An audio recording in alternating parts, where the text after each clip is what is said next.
Jadi udah paham Mas Agus, paham ya? Oke, melanjut kepada narasumber yang kedua. Ya. Ya, di sini menambahkan dari Ustaz Fahrudin Ahmad, nanti dikupas juga oleh Ustaz Sogani. Silakan kepada narasumber kedua, dipersilakan. Sayyidina Muhammad.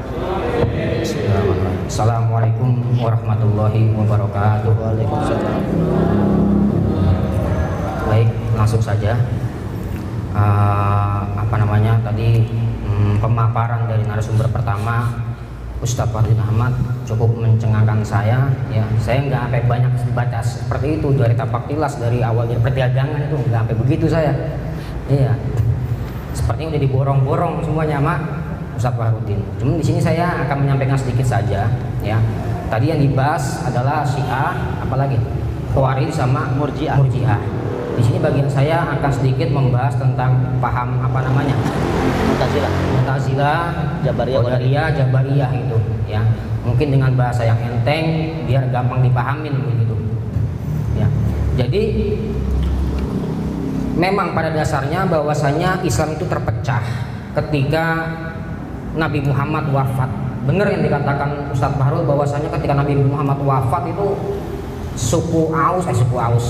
kaum Ansor udah mikirin siapa nih buat penggantinya Nabi Muhammad itu. Nah, waktu itu dipanggil dah tuh Abu Bakar dipanggil, terus sahabat Umar dipanggil untuk berkumpul bersama kaum Ansor di situ. Terjadi perdebatan panjang itu sampai angkat-angkat pedang, ya. Pada mau berantem begitu, akhirnya siapa yang dipilih? Abu Bakar. Karena Abu Bakar termasuk daripada kaum Muhajirin, dan Muhajirin itu di Quran lebih utama daripada kaum Ansor gitu. Nah, semenjak itu Sayyidina Ali nggak tahu bahwasanya itu ada pemilihan di situ tuh antara kaum Muhajirin dan Ansor, kagak tahu dia. Iya. Nah, dari situ Sayyidina Ali udah mulai kagak enak gitu. Wah, gua kagak diundang-undang sih ini pemilihan ini pengganti Nabi Muhammad. Nah, itu udah mulai kecemburuan sosial di situ. Karena para pengikutnya Sayyidina Ali mengatakan bahwa Sayyidina Ali itu yang lebih pantas ya menjadi penggantinya Nabi Muhammad dari segi ilmunya, akhlaknya, semuanya gitu. Bagi pengikutnya Sayyidina Ali yang dinamakan Syi'i pengikutnya. Pergerakan namanya Syiah gitu. Sya'a yasi'u syi'an, syi'atan gitu. Jadi namanya Syiah ini artinya secara bahasa pengikut, ya, pengikut. Entah siapapun itu pengikut, misal Wahid pengikut saya berarti Wahid Syiah. Wahid pengikutnya Ustaz Fahrudin berarti Wahid Syiah gitu. Ini secara bahasa, secara etimologi. Tapi secara terminologi, Syiah itu orang-orang yang mengikuti tapak tilasnya Sayyidina Ali, ya. Jadi waktu perang Jamal, ya, perang Jamal ketika itu Sayyidina Ali melawan pasukannya siapa itu? Aisyah ya. Iya. Aisyah perang itu, istri Nabi melawan sahabat Nabi, perang sama-sama bawa pedang, sama-sama takbir Allahu Akbar, karena Allahu Akbar kini Allahu Akbar, sama perang begitu juga.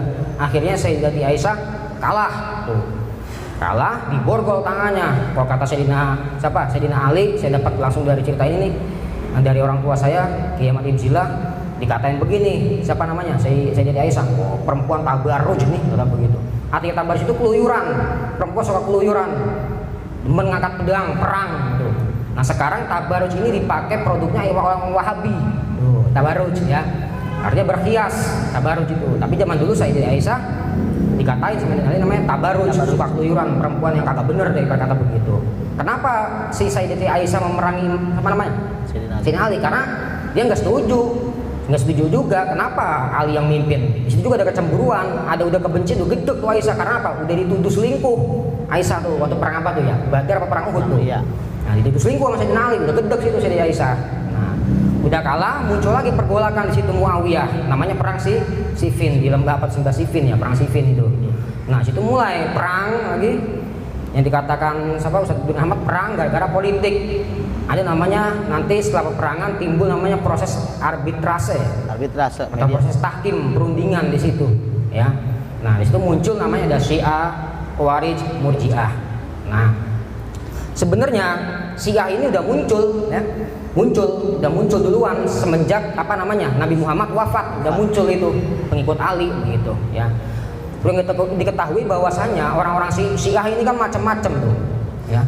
Ada Syiah yang pertama dikatakan pada zaman Sayyidina Ali, Syiah itu ada yang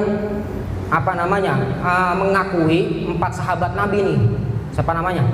Abu Bakar, Umar, Utsman sama Ali. Dia mengakui nih. Ini di golongan Syiahnya Ali. Artinya direnteng sama Ali nih, demen dia orang begini nih. Yang kedua adanya Syiah Tafdiliyah. Artinya Syiah yang mengutamakan si Ali doang nih. Ya. Abu Bakar, Utsman sama Umar itu enggak afdol. Bahwasanya lebih afdol nih mengganti sebagai pengganti Nabi nih Ali gitu. Tapi Ali nggak setuju dengan kelompok kedua. Ada lagi Syiah yang Abdullah bin Sabah nih yang di halaman 3 ya. Ya. Syiah Sabaiyah ya, Syiah Sabaiyah. Nah, ini dikatakan bahwasanya Abdullah bin Sabah ini orang Yahudi yang taubat masuk Islam untuk menghancurkan Islam lewat jalur Syiah tuh. Ya, memprovokasi bahwasanya dikatakan ini kita mungkin Ali aja, Ali yang paling berhak nih, gitu. Yang semuanya kafir 3 sahabat itu. Ya. Ada lagi yang keempat namanya Syiah Gulat. Ini yang paling parah ini, ekstrim sekali ini. Syiah Gulat mengatakan bahwasanya Allah udah masuk ke dalam tubuhnya si Ali tuh. Bukan wajah terwujud lagi nih, bukan, udah masuk. Iya, Jermannya Allah udah kata begitu. Lebih parah lagi tuh. Ya. Nah, setelah siapa namanya Sayyidina Ali terbunuh oleh Muawiyah, tuh, di situ mulai muncul anak-anak pemikiran, ya, anak pemikiran daripada Syiah, Khawarij, Murji'ah. Nah, di situ Muawiyah mengatakan bahwasanya gua sih kagak bunuh, kata dia, nggak bunuh Ali, ya, karena gue ikutin dalilnya Allah tuh.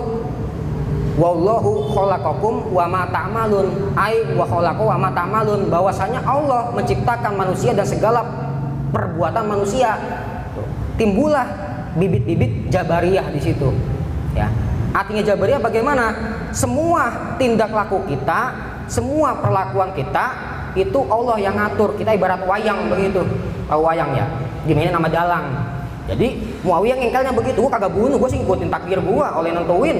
Ini gue yang bunuh gara-gara Allah, takdir begitu. Paham ya? Mulai muncul situ Jabariyah. Ya. Terus dari Syiah muncul lagi Qadariyah tuh. Orang yang berusaha mengedepankan takdirnya dia di situ, ibarat kata gitu. Ya. Jadi maksud dengan Qadariyah yaitu hampir sama dengan Mu'tazilah, ya. Dengan Mu'tazilah. Jadi kalau Mu'tazilah karena hampir sama dengan Qadariyah, Mu'tazilah itu pertama terjadi ketika ada pengajiannya Hasan Al-Basri di situ. Hasan Al-Basri lagi ngaji, ditanya salah satu audiensnya, ditanya sama muridnya, saya mau nanya nih, kata, andai kata nih ada orang mukmin yang taat, terus dia melakukan dosa besar, itu bagaimana statusnya? Nah, Hasan Al-Basri dikata begitu ya bingung dia, mikir dulu, ini gimana nih ya? Pas lagi mikir begitu tiba-tiba satu muridnya yang songong nih langsung motong, dijawab sama muridnya namanya Wasil bin Ato tuh, songong tuh, nggak belajar talim muta'alim itu, songong banget, langsung dipotong katanya. Jadi begini menurut saya kata dia, orang mukmin yang taat terus dilakukan dosa besar itu dia setengah mukmin sama setengah kafir. Terus tempatnya di mana? Kagak di surga, kagak di neraka. Manzilah bainal manzilatain, di antara dua nih, di antara surga dan neraka di mana? Kagak tahu dah saya. Gitu. Dan mulai dari situ dia Wasil bin Atok keluar dari majelisnya siapa? Hasan Al-Basri. Kata Hasan Al-Basri, iktazala anna Wasil gitu. Si Wasil telah berpisah dari kita. Muncul di situ disebutkan bahwasanya iktazala ya tazilu iktizalan wa mu'tazalan wa mu'tazil. Mu'tazilah jadinya. Ya. Mu'tazil gitu. Orang yang berpisah, ditambahin tak isbah namanya ya. Bukan tak marbut atau tak isbah namanya, jadinya ideologi Mu'tazilah gitu. Ya. Jadi kalau Mu'tazilah secara gampangnya pemikirannya itu begini, pemikiran tauhidnya. Jadi ketika Allah menciptakan manusia, ya, di situ Allah udah nggak lagi mengintervensi, ikut campur perbuatan manusia. Jadi terserah manusia mau ngapain kayak gitu. Manusia sendiri yang melakukan pekerjaannya sendiri gitu. Dalilnya mana? Innallaha la yughayyiru ma biqaumin hatta yughayyiru ma bi anfusihim. Bahwasanya Allah nggak bakal merubah nasib suatu kaum kalau dia kagak merubah dirinya sendiri. Tuh, ya. Pakai dalil, sama juga dari Al-Qur'an juga. Cuma namanya otak dikasih sama Allah tuh masing-masing punya kaliber, jadi ya begitu dah.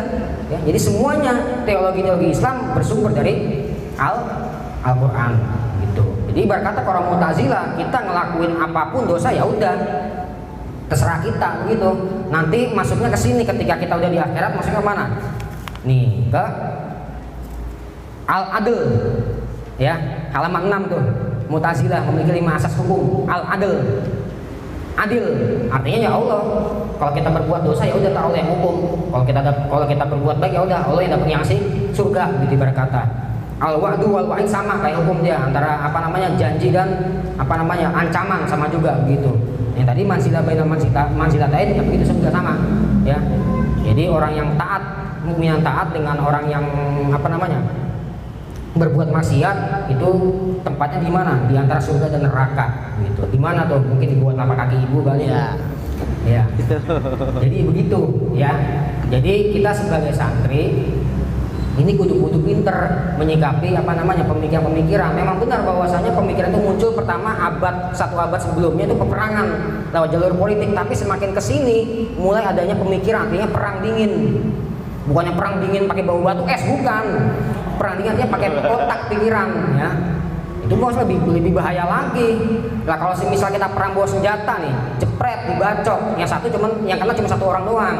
Tapi kalau pemikiran kita nulis nih, tembus ke jutaan kepala bisa.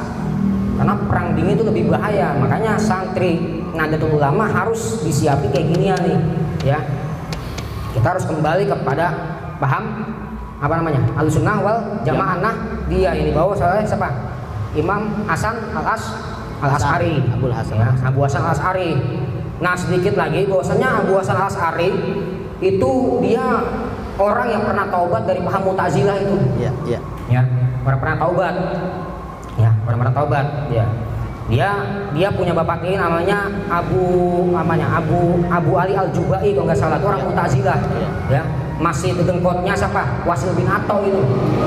Akhirnya karena dia merasa gelisah, galau, ini kok Jabariyah begini, ini kok Mu'tazilah begini gitu. Jadi dah gue bikin paham baru dia biar aman begitu, ya. Dia bikin namanya paham Asy'ariyah. Jadi kalau semisal tadi Jabariyah mengatakan bahwasanya manusia kayak wayang digerakin sama Allah gitu, sedangkan Mu'tazilah kita bergerak sendiri, Allah gak ikut turun campur. Nah, kalau Asy'ariyah mengatakan bahwasanya kita bisa bergerak, kita bisa makan, kita bisa ngaji, kita bisa berangkat seminar ke sini. Memang pada dasarnya itu usaha kita, perbuatan kita, tapi tanpa adanya taufik dari Allah kita nggak bakal bisa ke sini. Jadi ada sangkut pautnya gitu. Istilah kata biar gampang ada. Orang lagi cinta nih, Wahid. Bocor ini dia ya. Demen sama si Nara, semisal demen sama si Nara. Doa jadi atas sajadah begitu, kagak ada usahanya tuh. Jadi Jabariyah dia, atau dia usaha doang kagak minta sama Allah, jadi Mu'tazilah. Tapi kalau orang berdoa sama usaha jadi paham Asy'ariyah gitu ya. Usaha dan doa ikhtiar begitu istilah kata. Jadi dia gampang begitu paham ya di sini ya. Itu aja bedanya pemahamannya tauhidnya daripada Mu'tazilah, Jabariyah, Qadariyah gitu. Ya, jadi sebaliknya aja tuh begitu. Kalau Jabariyah, istilah kata kalau bahasa kuliahnya fatalisme dia, fatalis. Ya, kaum yang ibarat kata ya udah terserah Allah kayak mau ngapain, kayak gua sebagai sebagai wayang terserah aja mau dia apain kayak begitu kan. Jabariyah kan artinya jabar, artinya terpaksa begitu. Kita sebagai manusia terpaksa udah ngelakuin begini gitu. Iya. Tapi jangan sekali-kali ya ngambil pulpen santri. Enggak, ini Allah yang gerakin ini gitu. Lah Jabariyah jadinya. Ya. Jangan. Jadi ya, gitu lagi. Nah, lebih parahnya lagi kalau orang Mu'tazilah ya. Itu dia lebih mengedepankan akal ketimbang wahyu. Tahu wahyu, Al-Qur'an tuh. Andai kata dia akalnya bertabrakan dengan Al-Qur'an, siapa yang dimenangin? Akalnya. Itu Mu'tazilah begitu. Kasarnya ya. Gitu. Tapi memang pada abad keberapa? 11-12 memang orang-orang Islam maju karena berkat pemikiran Mu'tazilah tuh, ya. Dengan Mu'tazilah. Jadi orang-orang Islam udah maju, udah punya observatori, bisa ngeliat bulan tuh, udah duluan daripada siapa namanya tuh? Neil Armstrong. Neil Armstrong jauh. Apa namanya? Galileo Galilei ya? Oh iya, Nah itu tuh, udah jauh Islam udah punya gituan karena maju pikirannya orang Mu'tazilah itu, ya. Makanya itu disinyalir bahwasanya juga kitab Talimut Ta'lim itu siapa namanya? Pengarangnya Syekh Zarnuji. Syekh Zarnuji itu disinyalir orang Mu'tazilah, ya. Mungkin dia resah kali, ya. Apa sesepuhnya itu si Wasil bin atau kagak punya adab, dibikin dah tuh kitab Talimut Ta'lim mungkin begitu, ya, biar kita punya adab sama guru begitu. Lah masa iya gurunya lagi ngomong dipotong begitu, langsung ninggalin majelis, kan nggak punya adab namanya. Iya, itu. Makanya nanti saya coba usulin dah biar kita pakai kitabnya siapa? Nah, Kiai Hasyim Asy'ari itu kan yang kitab taklim apa tuh? Kitab Adabul Alim. Adabul Alim Ilmu Ta'lim tuh ya. Nah, pakai gituan tuh biar enak gitu. Bisa. Iya. Diajuin. Diajuin begitu bisa dah. Iya, kita ganti Talimut Ta'lim gitu. Iya, tapi kalau Talimut Ta'lim yang baca ya udah pakai nggak apa-apa gitu. Karena Talimut Ta'lim juga isinya bagus. Iya, bagus banget isinya gitu. Ya, mungkin dari situ sedikit dari saya. Mungkin ada yang ingin ditanyakan, silakan ya. Itu aja biar gampang apa namanya nangkapnya begitu biar kata ya. Waktu itu tempat saya serahkan kembali kepada narasumber kepada moderator. Ya, alhamdulillah pemaparan yang kedua dari narasumber yaitu Ustaz Syaukani telah selesai. Di sini beliau menambahkan tadi dari Ustaz Fahrudin Ahmad menjelaskan tentang apa namanya pergejolakan politik pada zaman setelah wafatnya Nabi Muhammad. Nah, ditambahkan oleh Ustaz Syaukani tadi di sini lebih ke pemahaman atau pemikiran Islam yaitu Mu'tazilah, Qadariyah dan Jabariyah. Di mana Mu'tazilah ini tadi dikatakan lebih mengedepankan akal pikirannya, ya. Qadariyah itu apa namanya? Sama Mu'tazilah. Sama seperti Mu'tazilah ya. Sama. Dan Jabariyah ini ibarat kata itu terpaksa, ya terpaksa ya. Oke, mungkin dari sini ada pertanyaan tentang golongan-golongan tersebut. Silakan dari santri putra atau putri yang mau bertanya. Apa masih bingung? Silakan ditanya. Ya, silakan. Wahid. Assalamualaikum warahmatullahi wabarakatuh. Waalaikumsalam. Salam. Ustaz, saya mau nanya. Iya, silakan. Boleh. Asas hukum Mu'tazilah yang pertama kan tauhid itu. Sampai segitu ah. Apakah kita tauhidnya sama dengan Mu'tazilah? Sekian dari saya. Assalamualaikum warahmatullahi wabarakatuh. Waalaikumsalam.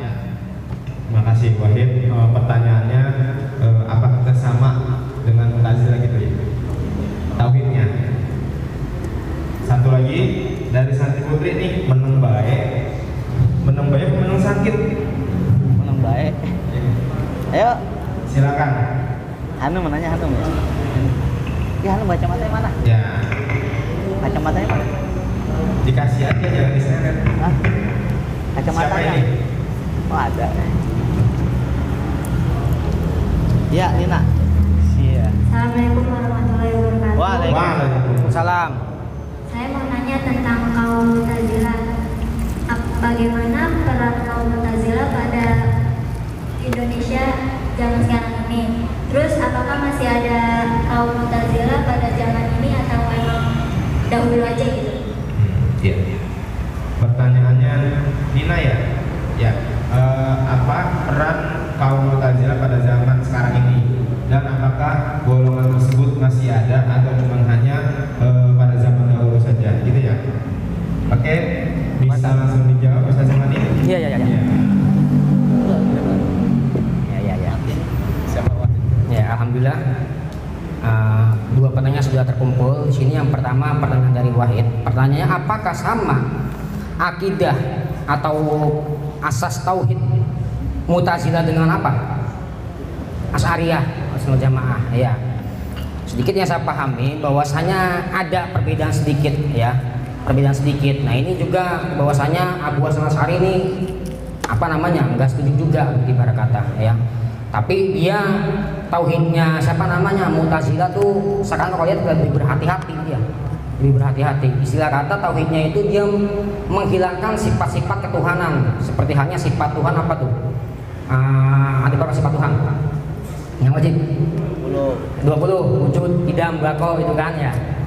Ya itu bahwasanya ada beberapa sifat-sifat yang dihapus oleh siapa namanya? Paham Mu'tazilah gitu kan. Kayak sifat sombongnya Allah, sifat apa lagi? Sifat berkehendaknya Allah gitu. Itu dihapus ya. Tapi kalau di Asy'ariyah itu ada sifat sombong, sifat apa lagi? Sifat berkehendak itu ada. Cuman yang dipakai siapa namanya? Mu'tazilah mungkin hanya satu gitu. Atau ada beberapa. Salah satunya itu sifat apa namanya? Sifat menciptakan itu ya. Allah yang menciptakan begitu aja, istilah kata bersih daripada sifat-sifat yang bisa disamai oleh manusia gitu ya. Makanya jangan heran ketika kalau kita lihat ada manusia bisa sombong, ada manusia pengen serba tahu, ada manusia apa lagi tuh sok tahu, ada manusia serakah ya, merasa kuat, haus tahta. Itu jangan apa namanya, jangan heran ya. Karena di dalam Quran juga ada itu yang ayatnya betul, yang ketika wa nafakhtu fihi min ruhi itu ya. Iya. Ya. Nah, ketika telah aku tiupkan sebagian daripada ruhku. Ketika bayi udah 4 bulan kan, 6 bulan atau 4 bulan? Ya, 4 bulan. 4 bulan ditiupin sebagian ruhnya Allah ke dalam manusia. Jadi jangan heran bahwasanya manusia memiliki sifat-sifat ketuhanan. Jadi ada sombong sebagai macan, pengen menguasai ya itu. Jadi jangan heran bahwasanya manusia juga memiliki sifat-sifat ketuhanan gitu. Ya, mungkin di situ aja Hid ya. Ya, istilah kata begitu dah. Terus yang kedua, apa yang pertanyaannya? Nah, Apakah kaum Mu'tazilah masih ada nggak? Perannya ada nggak? iya. Bagaimana apakah kaum Mu'tazilah masih ada di zaman sekarang perannya gitu? Ya, saya katakan masih ada ya. Masih ada, tapi orang-orangnya saya kagak tahu. Tapi kalau masalah pemikiran kita bisa baca, gitu ibarat kata. Gampang kalau orang biar kata dia lebih mementingkan apa namanya akalnya daripada wahyu, ya udah dia Mu'tazilah gitu aja Nina. Ya, gitu aja sebenarnya kita pengen lihat begitu. Iya. Lihat aja dari orang-orang Indonesia kan begitu mentalnya, ya, mentalnya orang Indonesia begitu. Kalau orang-orang Amerika tuh biasanya begitu, mentalnya tuh lebih mengedepankan akalnya.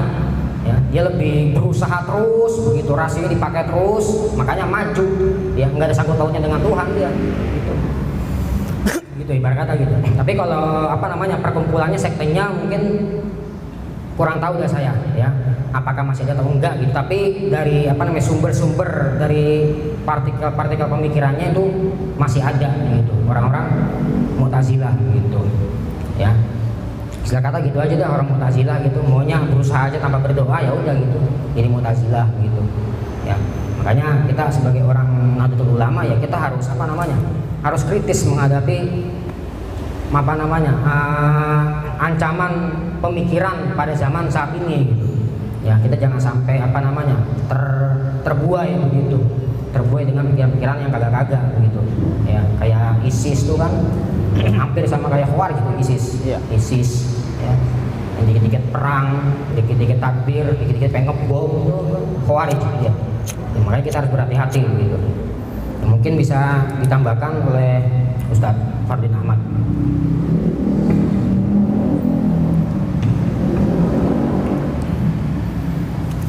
Baik, untuk yang wahid saya kira udah clear permasalahannya. Ini untuk saudari Nina ya. Ya sebenarnya hampir sama dengan apa yang tadi sudah diutarakan oleh Ustaz Syahrani, bahwa paham-paham dari Mu'tazilah mungkin masih terus akan ada ya, karena tadi seiring berjalannya waktu, apalagi paham Mu'tazilah tadi kan yang lebih rasional ya, mengedepankan akal pikiran dibandingkan wahyu. Itu akan terus ada, mungkin akan terus ada, tapi kalau mendeklamasikan atau memproklamirkan saya Mu'tazilah mungkin nggak ada, tapi dari segi pemikirannya mungkin banyak di kalangan kita, bahkan ya jangan heran mungkin dari kalangan NU sendiri masih ada yang mempunyai paham-paham seperti itu gitu, karena lebih mengedepankan rasional. Tadi kan disebutkan oleh Sosokani gitu kan, lebih rasional dalam artian apa ya, mungkin ada sifat-sifat yang menurut mereka ya tadi ada gila apa tadi itu, ada harta tahta dan wanita tadi ya gitu ya, harta tahta seperti itu maksudnya. Jadi paham-paham seperti itu mungkin akan terus ada, tapi kalau memproklamirkan diri atau menganggap dirinya saya Mu'tazilah enggak, mungkin mereka menganggap malah Ahlus Sunnah wal Jamaah gitu. Maka mungkin mereka menganggap Ahlus Sunnah wal Jamaah, tapi segi pemikiran sebenarnya itu pemikiran kalau kita pahamin itu pahamnya paham Mu'tazilah gitu. Jadi mungkin masih banyak sampai sekarang. Nah tadi untuk melihat cirinya, ya tadi kan gampang. Kita sudah pelajarin kan. Setidaknya ini tadi sudah diberi masukan oleh Ustaz Sokani melalui materi yang beliau sampaikan tadi, bahwa Mu'tazilah seperti apa modelnya. Maka ketika nanti kita lihat di problematika kehidupan kita, atau kita lihat berita, atau kita lihat para tokoh di dalam menyampaikan pendapat, ketika mereka ini tokoh-tokoh Islam gitu ya dalam menyampaikan pendapat, mungkin banyak yang apa? Yang kita lihat, wah ini kok arahnya ke sini, wah ini berarti seperti paham Mu'tazilah, dan jangan kita anggap wah ini dia Mu'tazilah nih gitu. Jangan. Tapi apa? Kayaknya dari segi pemahaman ini pemahaman yang Mu'tazilah. Ya. Meskipun mereka tidak menyadari sebenarnya banyak, kalau saya pribadi mengatakan banyak gitu. Masih yang berpaham Mu'tazilah yang lebih mengedepankan rasional daripada wahyu. Mungkin masih banyak. Tapi apa? Mereka tidak memproklamirkan diri sebagai Mu'tazilah. Mungkin kalau pemikiran saya, karena mereka belum baca yang namanya teologi Islam atau ideologi-ideologi yang seperti ini gitu. Ada paham Mu'tazilah, ada paham Khawarij, ada paham Murji'ah, ada paham Asy'ariyah. Mungkin mereka tidak mempelajari itu, sehingga mereka apa? Menganggap apa? Ya menganggap ini saya Ahlus Sunnah wal Jamaah, pemikiran saya begini nih. Nah, padahal kita lihat itu arahnya mana? Menyentuh kepada ranah Mu'tazilah. Padahal kalau mereka memahami Ahlus Sunnah wal Jamaah, ya saya bilang ya seperti yang kita laksanakan seperti ini. Kita memahami Mu'tazilah, Murji'ah, Syiah, Khawarij, tujuan kita biar kita tahu arah jalan kita kemana nih, gitu. Ya, arah jalan kita kemana? Ternyata mungkin kita berpaham apa? Ya sesuai dengan ideologinya Ahlus Sunnah wal Jamaah Nahdiyah, atau kita sebut dengan Nahdlatul Ulama. Udah jelas mana ketika berideologi atau berteologi, berketuhanan, mengikuti menganut paham Asy'ariyah, bahwa Jabariyah dan Qadariyah dicampur, artinya disadur gitu. Ya, kalau bisa kita bilang apa? Kalau tadi Jabariyah lebih kemana? Lebih kepada firman Tuhan. Ya, artinya apa? Ya semua ini kita digerakkan oleh Allah gitu. Kalau Qadariyah berdasarkan rasional gitu. Artinya murni kehendak manusia gitu. Tuhan tidak bisa menjalankan itu gitu. Nah, kalau paham Asy'ariyah dua-duanya gitu. Saya tambahkan dikit mungkin untuk paham Asy'ariyah tadi sudah dijelaskan oleh Ustaz Sokani sedikit tadi tentang Asy'ariyah. Saya juga akan menyinggung Asy'ariyah sedikit ini sebagai paham Ahlus Sunnah wal Jamaah kita nih. Ya, biar kita punya pegangan teguh di dalam berahlus sunnah wal jamaah Nahdiyah atau Nahdlatul Ulama, bahwa memang benar tadi Pak Syekh Ali Al-Jubai itu adalah gurunya Abu Hasan Al-Asy'ari, dan Syekh Ali Al-Jubai adalah nih kalau bisa bilang bahkan ayah tiri. Kalau kita lihat itu dia yang saya baca, beliau ini Syekh Ali Al-Jubai adalah ayah tirinya Abu Hasan Al-Asy'ari. Siapakah Abu Hasan Al-Asy'ari? Beliau ini salah satu keturunan daripada tadi tuh yang tahkim tadi, peristiwa arbitrase, yaitu Abu Musa Al-Asy'ari yang ada di pihaknya Sayyidina Ali ya. Nah ini punya keturunan namanya Abu Hasan Al-Asy'ari, atau namanya Syekh Ali bin Sapa. Itu nama Abu Hasan Al-Asy'ari itu panjangnya Syekh Ali bin Sapa, itu ada tuh ya. Nah beliau ini tadi karena hidup di kalangan kaum Mu'tazilah, ya sering sering berdiskusi, sering ngaji sama orang-orang Mu'tazilah, tapi di dalam hatinya dan di pikirannya ini ada kegelisahan gitu. Kegelisahannya apa? Ya tadi karena memang udah di istilahnya Pak ya, udah di ya udah dapat titah lah gitu kan ya. Apalagi ada hadis Rasulullah mengatakan yang nanti yang sekte yang bagus adalah, atau firqah yang bagus adalah firqah dari keturunanmu Abu Musa al-Asy'ari. Itu pernah ada hadis Rasulullah seperti itu. Ya, jadi firqah yang terbaik adalah Rasulullah mengatakan firqah dari siapa? Dari kelompokmu Abu Musa al-Asy'ari. Ya, ini turunannya Abu Musa al-Asy'ari, Abul Hasan al-Asy'ari. Dan mungkin nggak serta-merta ya, Hadratus Syekh Hasyim Asy'ari mungkin punya ideologi mengatakan paham kita adalah paham al-Asy'ariyah, jangan-jangan melihat hadis tersebut. Mungkin gitu ya. Tapi kayaknya terlalu hebat kalau saya bisa menduga-duga seperti itu. Apalah daya saya gitu ya, melawan pemikiran Hadratus Syekh Hasyim Asy'ari. Tapi setidaknya mungkin kita bisa tarik seperti itu. Nah, beliau ini, kegelisahan beliau ini Abu Hasan al-Asy'ari itu nggak kayak kita, galaunya ngapain? Bikin di medsos. Ya, kalau kita galau bikin di medsos gitu ya. Ya, kalau beliau ini enggak, menghadap kepada Allah. Sholat 2 rakaat, lalu apa? Minta dikasih petunjuk. Ya Rob, sebenarnya yang benar kayak gimana sih ini? Soalnya di dalam hati saya ada kegelisahan ini, karena saya hidup di zaman di orang-orang Mu'tazilah, saya ngaji sama orang-orang Mu'tazilah, ini pahamnya kok seperti ini gitu. Tapi hati saya menolak gitu. Beliau bilang seperti itu. Tapi beliau apa? Kegalauan, kerisauan hati beliau ini dicurahkan melalui sholat 2 rakaat. Setelah itu diberikan mimpi, dan mimpinya bertemu dengan Rasulullah langsung. Nah, ketika bermimpi dengan Rasulullah, beliau utarakan tuh kegelisahannya. Wahai Rasul, saya punya pemahaman saya hidup begini nih, ada pemahaman begini di kalangan saya. Sebenarnya gimana sih yang bagus? Akhirnya dikasih isyarat oleh Rasulullah apa? Ikutilah apa yang sesuai sunnahku. Ikutilah apa yang sesuai dengan sunnahku. Begitu kata Rasulullah di dalam mimpinya Abu Hasan al-Asy'ari. Sehingga ketika terbangun 15 hari katanya itu, beliau tidak keluar dari rumah. Ngapain? Semua buku-buku tentang Mu'tazilah dia liatin, yang cocok sesuai dengan sunnah dan hadis dengan kategori-kategorinya diambil, sisanya kalau nggak sesuai dia buang. Sampai 15 hari, akhirnya dia keluar dari rumah, menyatakan diri di mimbar kalau bahasa kita di tempat umum. Dia langsung bilang saya 15 hari kagak keluar, mohon maaf gitu. Bukan saya kemana-mana, saya di dalam mengkaji kajian sendiri nih, gimana nih, karena kegelisahan saya tentang agama saya ini, teologi, pemikiran saya ini gitu. Kan ada beberapa yang menurut saya ini menyimpang.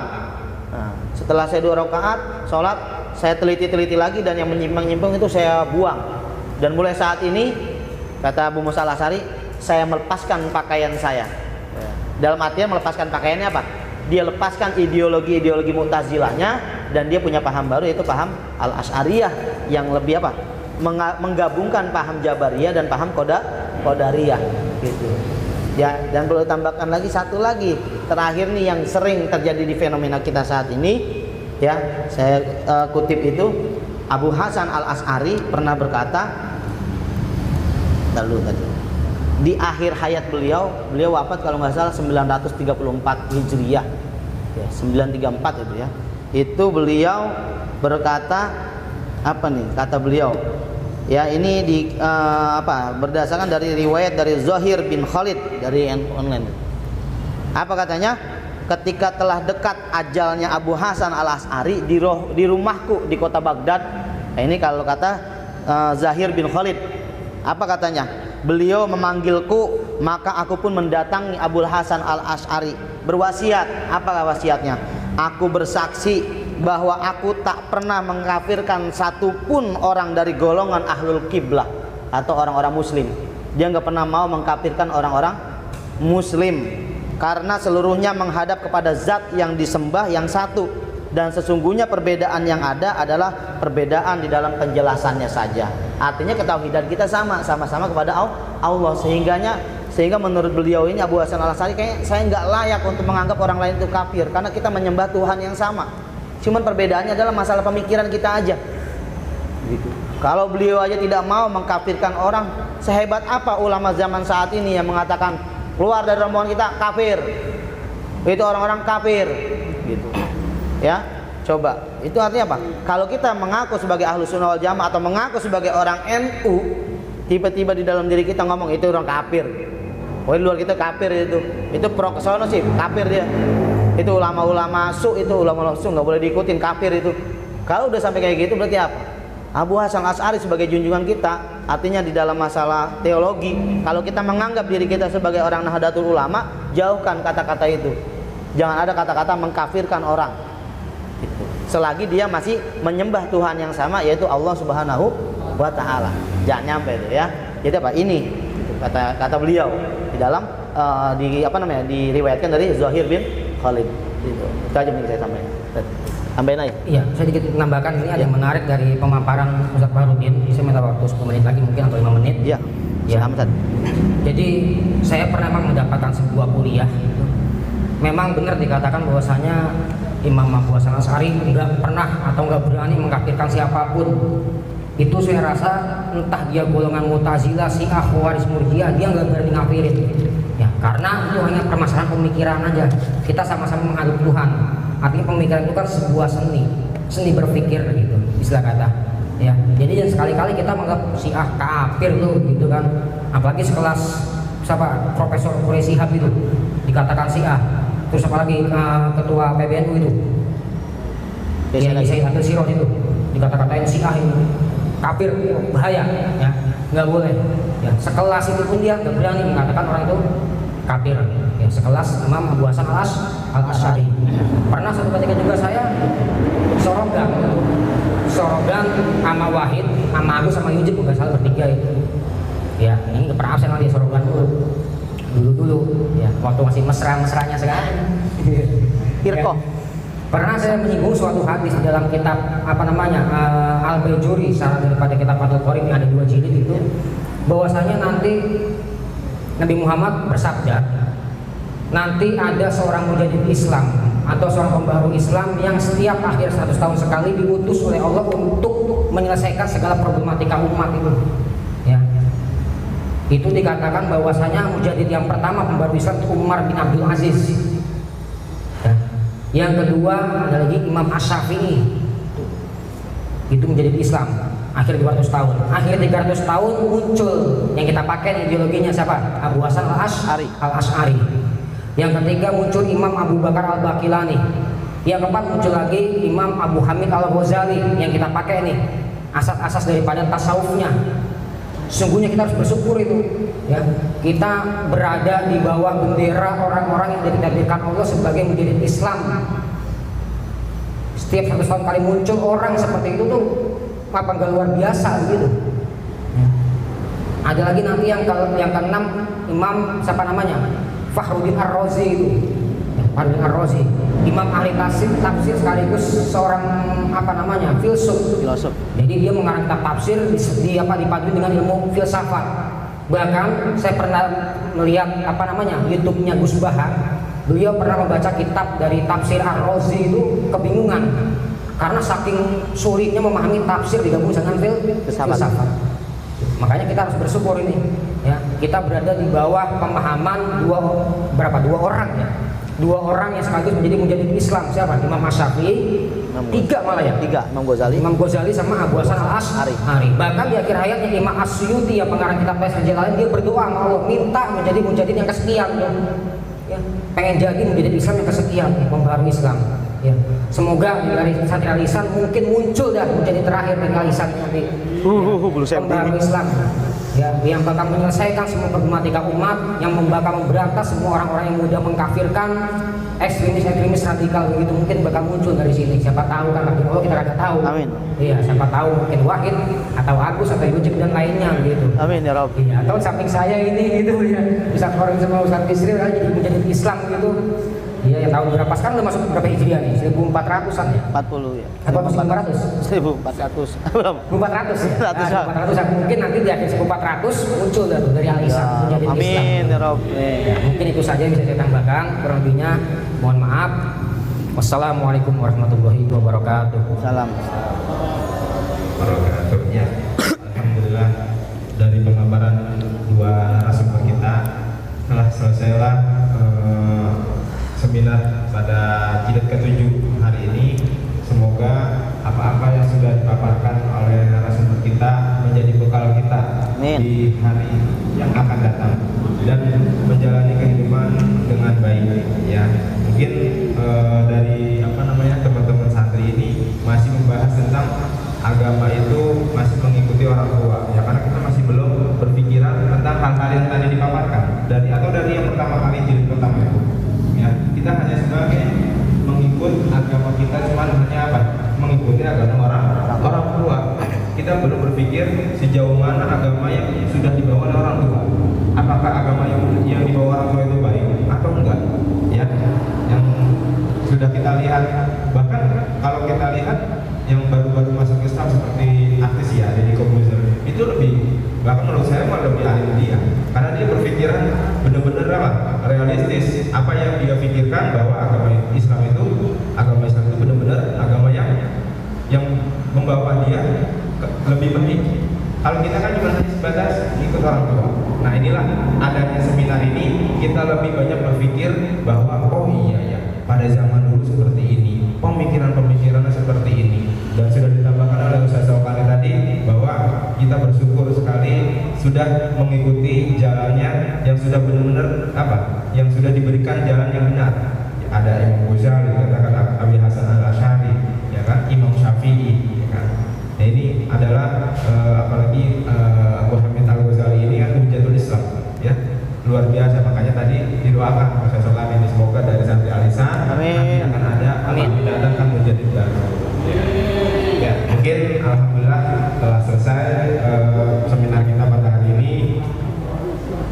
Saya sebagai moderator mohon maaf apabila banyak salah, dan saya akhiri. Assalamualaikum warahmatullahi wabarakatuh.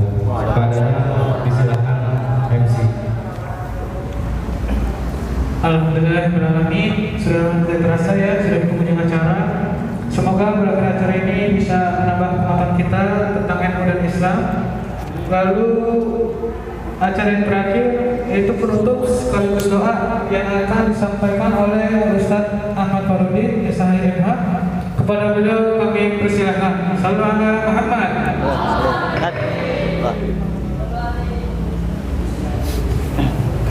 Baik, kita berdoa. Mari kita kirimkan Fatihah untuk para muassis, para pendiri, masyayikh, nahdlatul ulama yang telah memberikan sumbangsih ilmu dan amalnya untuk kita semua, mengantarkan kita untuk ke jalan surganya Allah Subhanahu wa taala dan keridhaan Allah Subhanahu wa taala. Juga tak lupa yang memberikan sarana untuk kita di sini, yaitu para muassis Pondok Pesantren Salaf Al Ihsan, almarhum almarhumah Kiai Haji Asmat bin Kuncung wa zurriyatihi, juga almarhum almarhumah Kiai Haji Ahmad Badruddin bin Kiai Mualim Asmat wa zurriyatihi wa ahli baitihi. Mudah-mudahan Allah terima segala amal ibadahnya, Allah ampuni segala dosa dan kesalahannya, Allah luaskan kuburnya dan Allah jadikan kuburnya rawdah min riyadil jannah. Ala hazil niyah wa ala kulli niyatin salihah ila hadratin Nabi Muhammadin sallallahu alaihi wasallam bi asrari suratil Fatihah. A'udzu billahi minasyaitonir rajim. Bismillahirrahmanirrahim. Alhamdulillahi rabbil alamin. Arrahmanir rahim. Maliki yaumiddin. Iyyaka na'budu wa iyyaka nasta'in. Ihdinas siratal mustaqim. Siratal ladzina an'amta 'alaihim ghairil maghdubi 'alaihim waladdallin. Amin. Kita Fatihah sekali lagi. Mudah-mudahan kita yang hadir di sini selalu Allah berikan kesehatan dan Allah berikan selalu keistiqomahan kita untuk selalu berada di paham Ahlussunnah wal Jamaah, Nahdliyah, Nahdlatul Ulama, dan juga mudah-mudahan kita semuanya dapat mengambil ilmu yang bermanfaat dari apa yang telah kita laksanakan selama 7 pekan ini, 7 periode ini. Ala hazin niyah wa la kulli niyatin shalihah ila hadratin Nabi Muhammadin sallallahu alaihi wasallam bi asrari suratil Fatihah. A'udzu billahi minasyaitonir rajim. Bismillahirrahmanirrahim. Alhamdulillahi rabbil alamin. Arrahmanir rahim. Maliki yaumiddin. Iyyaka na'budu wa iyyaka nasta'in. Ihdinas siratal mustaqim. Siratal ladzina an'amta 'alaihim ghairil maghdubi 'alaihim waladdallin. Amin. Astaghfirullahaladzim. Bismillahirrahmanirrahim. Alhamdulillahirabbil alamin. Hamdan na'imin hamdan syakirin hamdan yu'afi ni'amahu wa yukafi'u mazidah.